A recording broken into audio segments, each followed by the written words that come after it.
I'm Kristin, I'm the cookware specialist at Sous Chef, and today I'm reviewing the chef's press. So, what is a chef's press? A chef's press is a vented weight that you use when you cook to help browning and to speed up cooking. What do I mean by vented? So you can see it has these holes on the side to help steam escape when you cook. So, why has the chef's press become so popular and famous?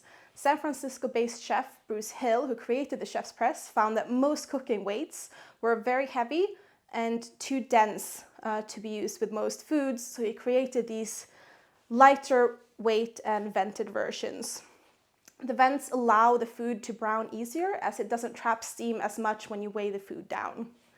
We have 3 different weights, so you can choose the best weights for what you're cooking.